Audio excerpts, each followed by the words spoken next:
कि 150वें वार्षिक जन्मोत्सव पर जो डाक टिकट के विमोचन के लिए प्रधानमंत्री जी के श्री हस्तों पर अर्पण करें।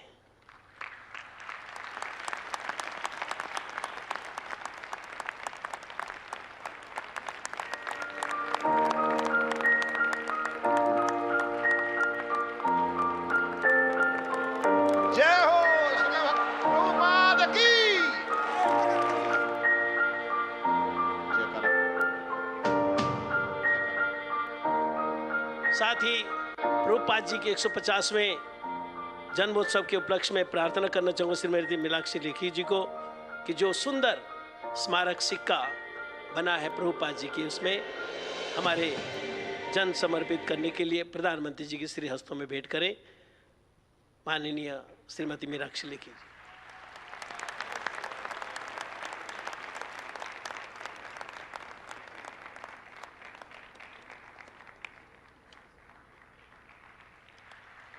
जय जय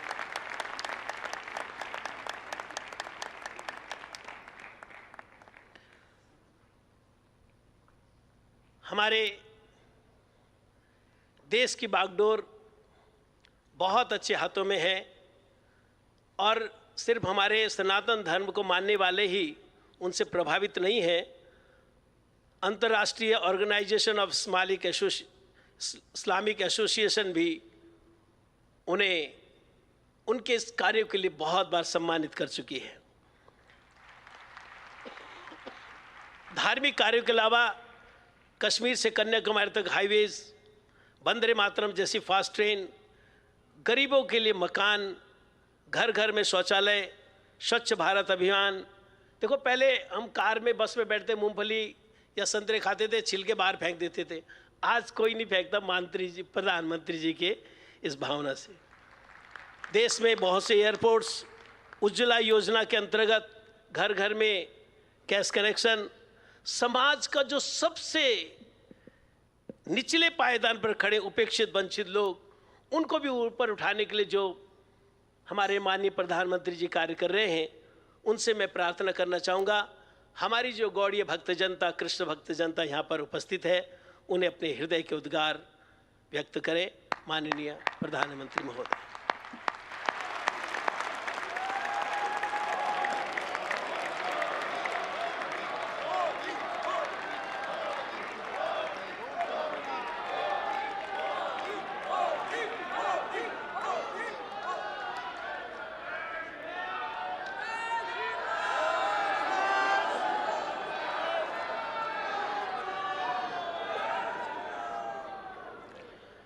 इस पवित्र आयोजन में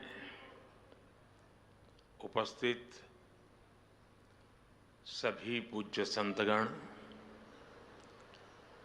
आचार्य गौड़ीय मिशन के श्रद्धेय भक्ति सुंदर सन्यासी जी, कैबिनेट में मेरे सहयोगी अर्जुन राम मेघवाल जी, मीनाक्षी लेखी जी, देश और दुनिया से जुड़े सभी कृष्ण भक्त, अन्य महानुभाव, देवी और सज्जनों, हरे कृष्ण हरे कृष्ण हरे कृष्ण। आज आप सबके यहाँ पधारने से भारत मंडपम की भव्यता और बढ़ गई है।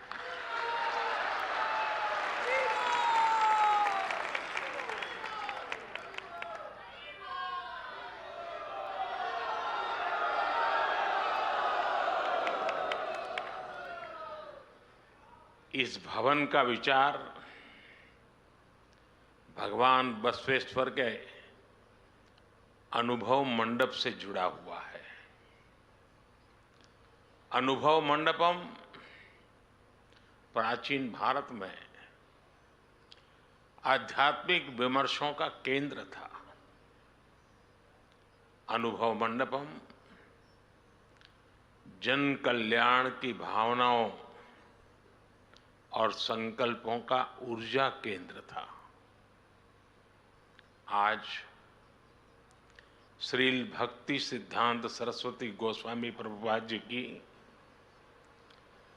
150वीं जयंती के अवसर पर भारत मंडपम में वैसी ही ऊर्जा दिखाई दे रही है।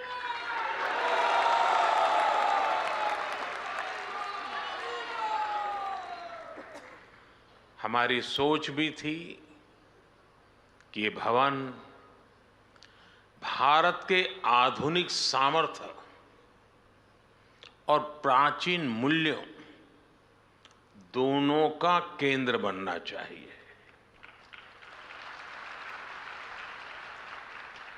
अभी कुछ महीने पहले G20 समिट के जरिए यहां से नए भारत के सामर्थ्य के दर्शन हुए थे और आज इसे वर्ल्ड वैष्णव कन्वेंशन को आयोजित करने इसका इतना पवित्र सौभाग्य मिल रहा है।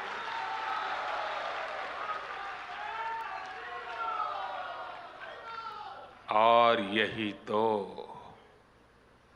नए भारत की तस्वीर है।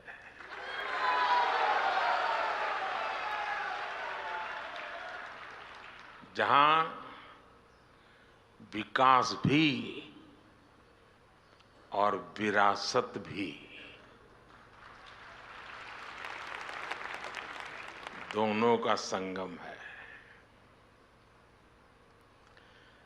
जहां आधुनिकता का स्वागत भी है और अपनी पहचान पर गर्व भी है।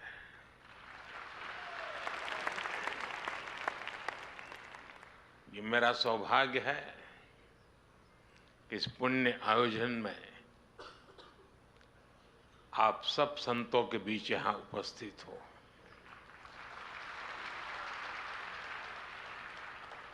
और मैं अपना सौभाग्य मानता हूं कि आप में से बहुत कई संतों के साथ मेरा निकट संपर्क रहा है।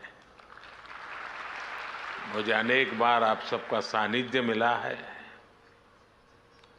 मैं कृष्णम वंदे जगद्गुरुम की भावना से भगवान के श्री चरणों में प्रणाम करता हूं। मैं श्रील भक्ति सिद्धांत प्रभुपाद जी को श्रद्धापूर्वक नमन करते हुए उन्हें आदरांजलि देता हूं, श्रद्धापूर्वक नमन करता हूं। मैं प्रभुपाद के सभी के अनुयायियों को उनकी 150वीं जन्म जयंती की हृदय से बहुत बहुत शुभकामनाएं देता हूं।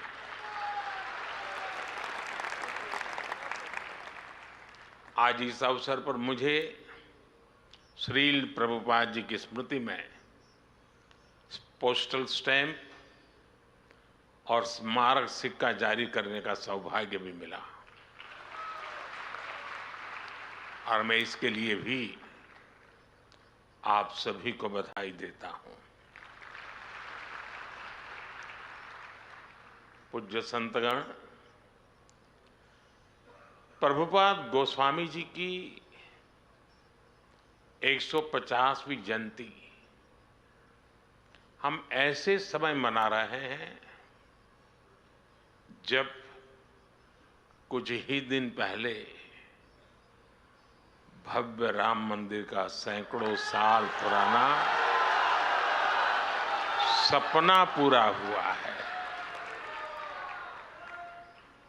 आज आपके चेहरों पर जो उल्लास, जो उत्साह दिखाई दे रहा है, मुझे विश्वास है इसमें रामलला के विराजमान होने की खुशी भी शामिल है।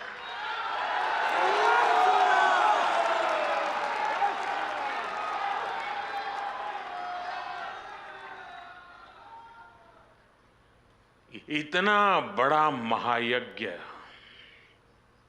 संतों की साधना से, उनके आशीर्वाद से ही पूरा हुआ है। साथियों, आज हम सब अपने जीवन में ईश्वर के प्रेम को, कृष्ण लीलाओं को और भक्ति के तत्व को इतनी सहजता से समझते हैं। इस युग में इसके पीछे चैतन्य महाप्रभु की कृपा की बहुत बड़ी भूमिका है।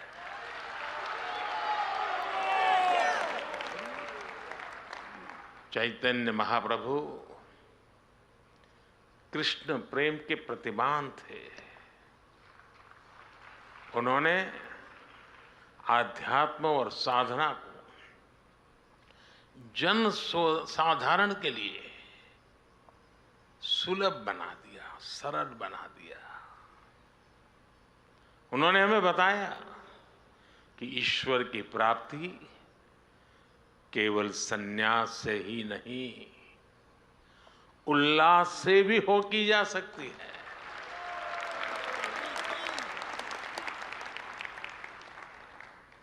और मैं अपना अनुभव बताता हूं।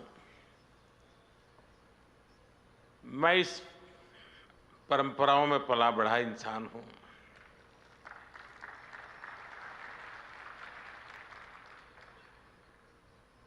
मेरे जीवन के जो अलग अलग पड़ाव है, उसमें एक पड़ाव कुछ और ही था। मैं उस माहौल में बैठता था, बीच में रहता था, भजन कीर्तन चलते थे, मैं अपने कोने में बैठा रहता था, सुनता था, मन भर के, जी भर करके उस पल को जीता था, लेकिन जुड़ता नहीं था, बैठा रहता था। पता नहीं, एक बार मेरे मन को काफी विचार चले। मैंने सोचा, ये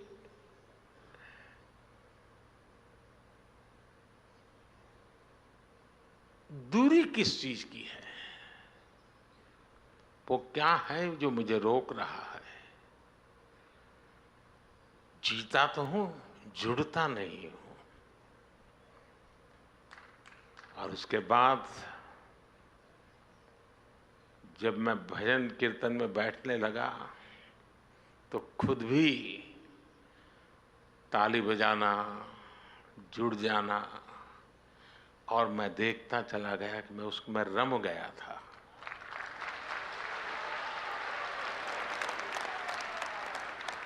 मैंने चैतन्य प्रभु की इस परंपरा में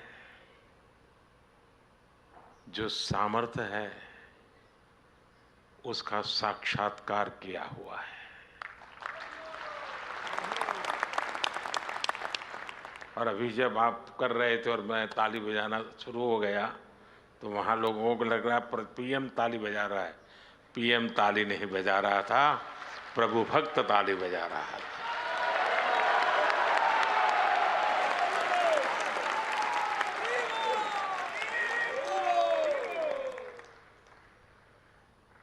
चैतन्य महाप्रभु ने हमें वो दिखाया कि श्री कृष्ण की लीलाओं को, उनके जीवन को उत्सव के रूप में अपने जीवन में उतारकर कैसे सुखी हुआ जा सकता है, कैसे संकीर्तन, भजन, गीत और नृत्य से आध्यात्म के शीर्ष पर पहुंचा जा सकता है।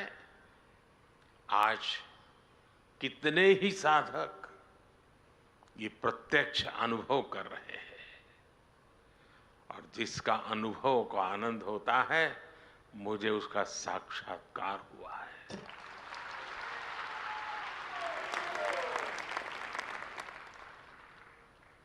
चैतन्य महाप्रभु ने हमें श्री कृष्ण की लीलाओं का लालित्य भी समझाया और जीवन के लक्ष्य को जानने के लिए उसका महत्व भी हमें बताया।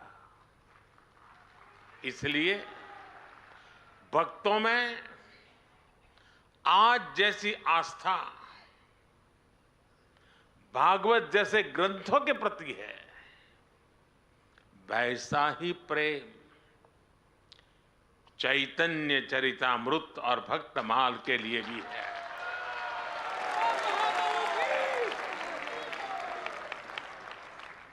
साथियों, चैतन्य महाप्रभु जैसी दैवीय विभूतियां समय के अनुसार किसी न किसी रूप से अपने कार्यों को आगे बढ़ाती रहती है।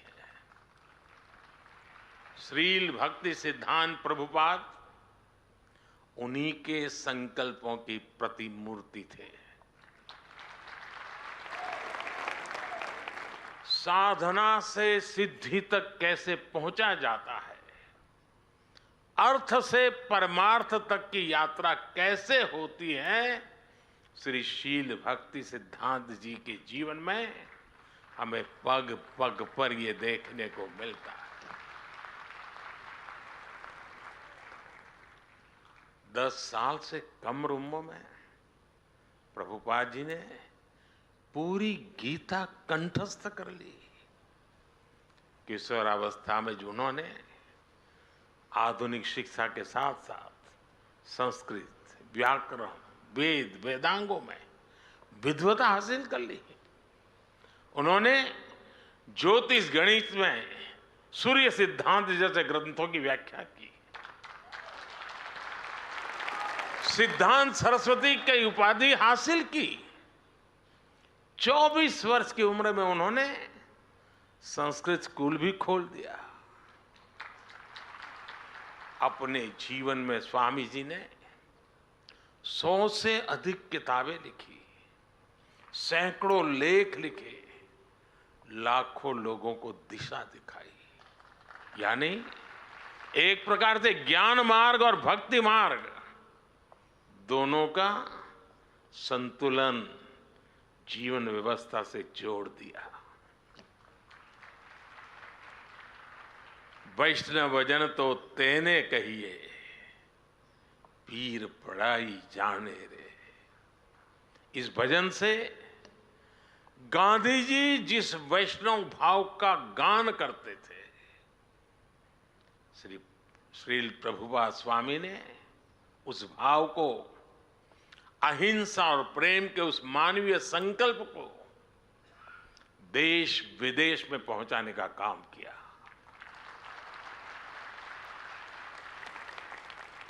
साथियों, मेरा जन्म तो गुजरात में हुआ है। गुजरात की पहचान ही है कि वैष्णव भाव कहीं भी जगे, गुजरात उससे जरूर जुड़ जाता है।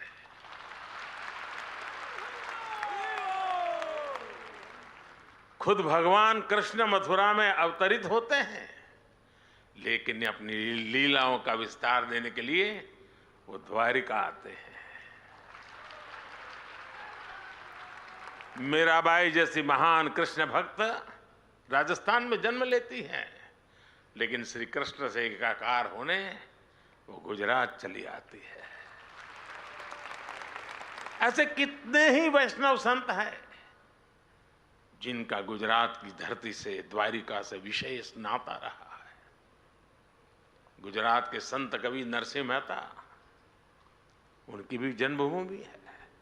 इसलिए श्री कृष्ण से संबंध, चैतन्य महाप्रभु की परंपरा, ये मेरे लिए जीवन का सहज स्वाभाविक हिस्सा है। साथियों, में 2016 में गौड़ीय मठ के शताब्दी समारोह में आप सबके बीच आया था। उस समय मैंने आपके बीच भारत की आध्यात्मिक चेतना पर विस्तार से बात की थी। कोई समाज जब अपनी जड़ों से दूर जाता है तो वो सबसे पहले अपने सामर्थ्य को भूल जाता है। इसका सबसे बड़ा प्रभाव ये होता है कि जो हमारी खूबी होती है, जो हमारी ताकत होती है, हम उसे ही लेकर हीन भावना का शिकार हो जाते हैं। भारत की परंपरा में, हमारे जीवन में भक्ति जैसा महत्वपूर्ण दर्शन भी इससे अछूता नहीं रहा। यहां बैठे युवा साथी मेरी बात से कनेक्ट कर पाएंगे।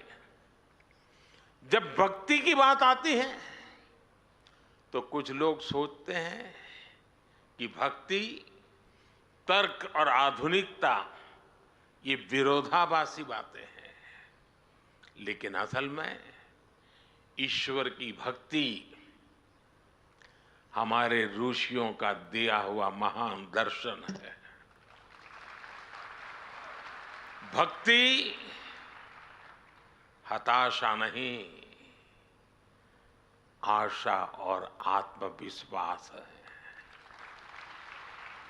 भय भक्ति नहीं, उत्साह है, उमंग है। राग और वैराग्य के बीच में जीवन में चैतन्य का भाव भरने का सामर्थ्य होता है भक्ति में।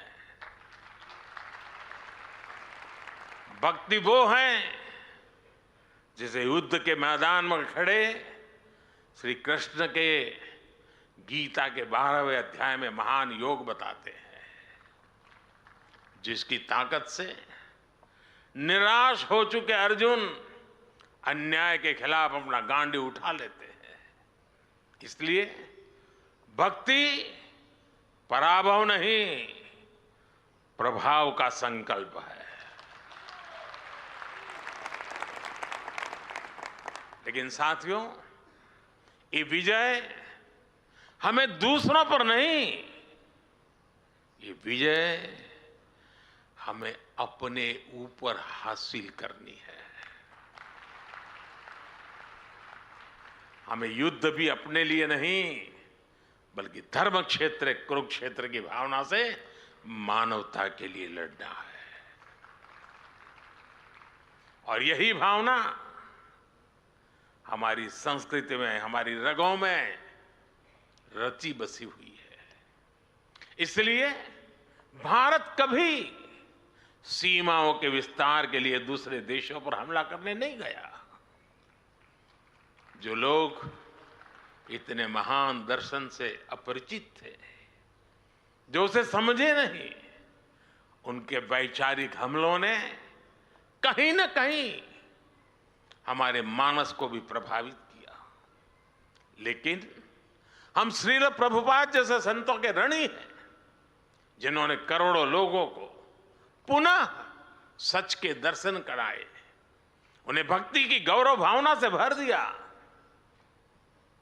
आज आजादी के अमृत काल में गुलामी की मानसिकता से मुक्ति का संकल्प लेकर देश संतों के उस संकल्प को आगे बढ़ा रहा है।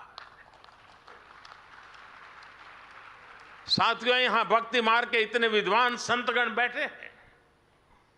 आप सभी भक्ति मार्ग से भली भांति परिचित है। हमारे भक्ति मार्गी संतों का योगदान आजादी के आंदोलन में भक्ति आंदोलन की भूमिका अमूल्य रही है। भारत के हर चुनौतीपूर्ण कालखंड में कोई न कोई महान संत, आचार्य, ऋषि, मुनि किसी न किसी रूप में राष्ट्र को दिशा देने के लिए सामने आए हैं। आप देखिए, मध्यकाल के मुश्किल दौर में जब हार भारत को हताशा दे रही थी, तब भक्ति आंदोलन के संतों ने हमें हारे को हरि नाम, हारे को हरि नाम मंत्र दिया। इन संतों ने हमें सिखाया कि समर्पण केवल परम सत्ता के सामने करना है। सदियों की लूट से देश गरीबी की गहराई गहरी खाई में था, तब संतों ने हमें त्याग और तितिक्षा और जीवन जीकर अपने मूल्यों की रक्षा करना सिखाया। हमें फिर से ये आत्मविश्वास से भंगुआ कि जब सत्य की रक्षा के लिए अपना सब कुछ बलिदान किया जाता है तो असत्य का अंत होकर ही रहता है। सत्य की ही विजय होती है, सत्यमेव जयते। इसलिए आजादी के आंदोलन को भी स्वामी विवेकानंद और श्रील स्वामी प्रभुपाद जैसे संतों ने असीम ऊर्जा से भर दिया था। प्रभुपाद स्वामी के पास नेताजी सुभाष चंद्र बोस और महामना मालवीय जैसी हस्तियां उनके आध्यात्मिक मार्गदर्शन लेने आती थी। साथियों, बलिदान देकर भी अमर होने रहने का यह आत्मविश्वास हमें भक्ति योग से मिलता है। इसलिए हमारे ऋषियों ने कहा है, अमृत स्वरूपाच, अर्थात वह भक्ति अमृत स्वरूपा है। आज इसी आत्मविश्वास के साथ करोड़ों देशवासी राष्ट्र भक्ति की ऊर्जा लेकर अमृत काल के में प्रवेश कर चुके हैं। इस अमृत काल में हमने अपने भारत को विकसित बनाने का संकल्प लिया है। हम राष्ट्र को देव मानकर देव से देश का विजन लेकर आगे बढ़ रहे हैं। हमने अपनी ताकत, अपनी विविधता को बनाया है। देश के कोने कोने के सामर्थ्य है, यही हमारी ऊर्जा, हमारी ताकत, हमारी चेतना है। साथियों, यहां इतनी बड़ी संख्या में आप सब लोग एकत्र हैं। कोई किसी राज्य से है, कोई किसी इलाके से है। भाषा, बोली, रहन सहन भी अलग अलग है, लेकिन एक साझा चिंतन सबको कितनी सहजता से जोड़ता है। भगवान श्री कृष्ण हमें सिखाते हैं, अहम आत्मा गुणाकेश सर्वभूताशय स्थित, अर्थात सभी प्राणियों के भीतर उनकी आत्मा के रूप में एक ही ईश्वर रहते हैं। यही विश्वास भारत के अंतर मन में नर से नारायण और जीव से शिव की अवधारणा के रूप में रचा बसा है। इसलिए अनेकता में एकता का भारत का मंत्र इतना सहज है, इतना व्यापक है कि उसमें विभाजन की गुंजाइश ही नहीं है।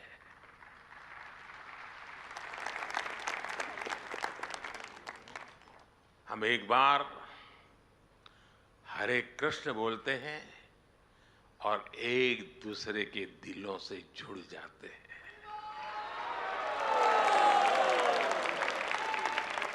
इसलिए दुनिया के लिए राष्ट्र एक राजनीतिक अवधारणा हो सकती है, लेकिन भारत के लिए तो एक भारत श्रेष्ठ भारत ये आध्यात्मिक आस्था है।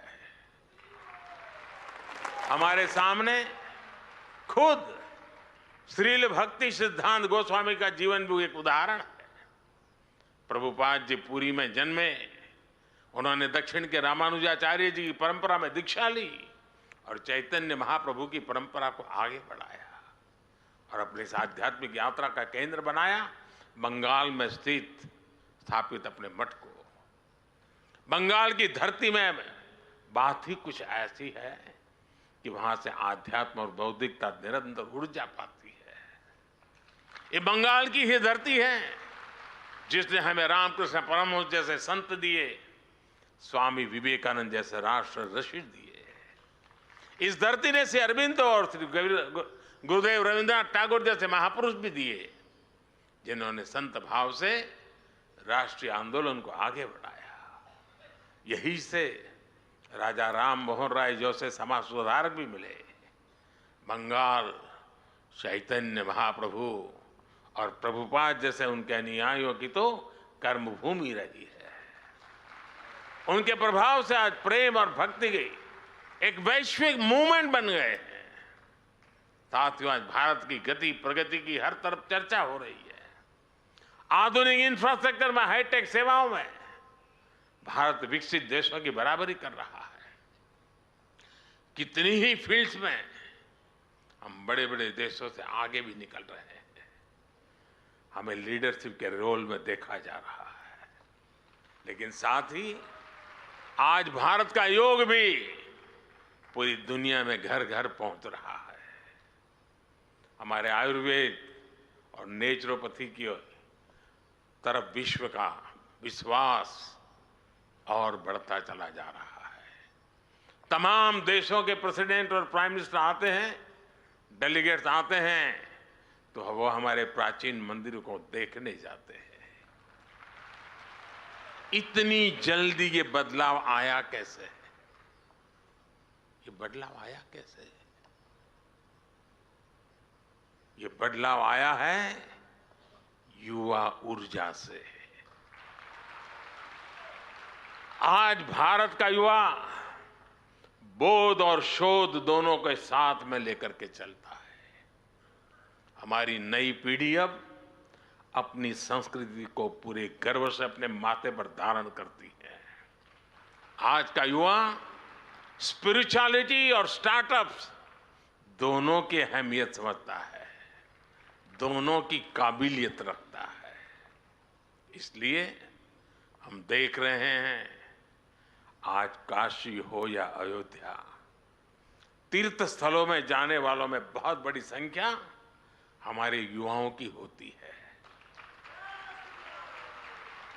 भाइयों और बहनों, जब देश की नई पीढ़ी इतनी जागरूक हो तो ये स्वाभाविक है कि देश चंद्रयान भी बनाएगा और चंद्रशेखर महादेव का धाम भी सजाएगा। जब नेतृत्व युवा करेगा तो देश चंद्रमा पर रोवर भी उतारेगा और उस स्थान को शिव शक्ति नाम देकर अपनी परंपरा को पोषित भी करेगा।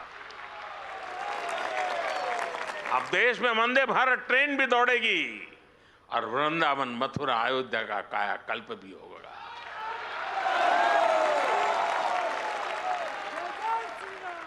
मुझे बताते हुए भी खुशी हो रही है कि हमने नमामि गंगे योजना के तहत बंगाल के मायापुर में सुंदर गंगा घाट का निर्माण भी शुरू किया है।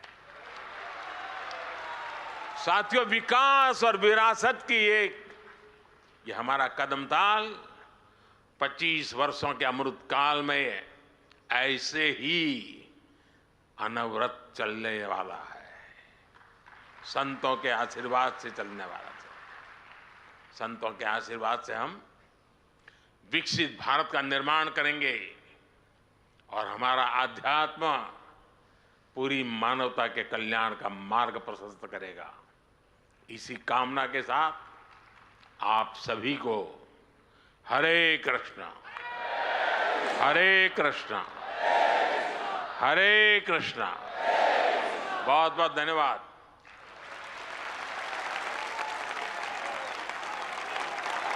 श्रील प्रभुपाद की जय। हमारे यशस्वी तपस्वी माननीय प्रधानमंत्री श्री नरेंद्र मोदी जी के हृदय स्पर्शी संबोधन के साथ ही आज की सभा यहाँ पर विश्राम लेती है।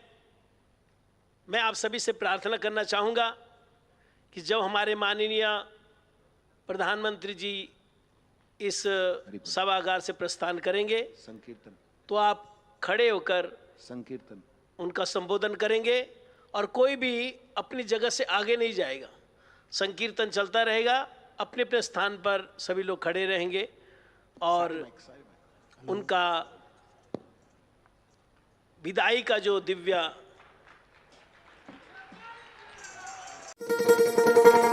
शोनो शोनो भोजन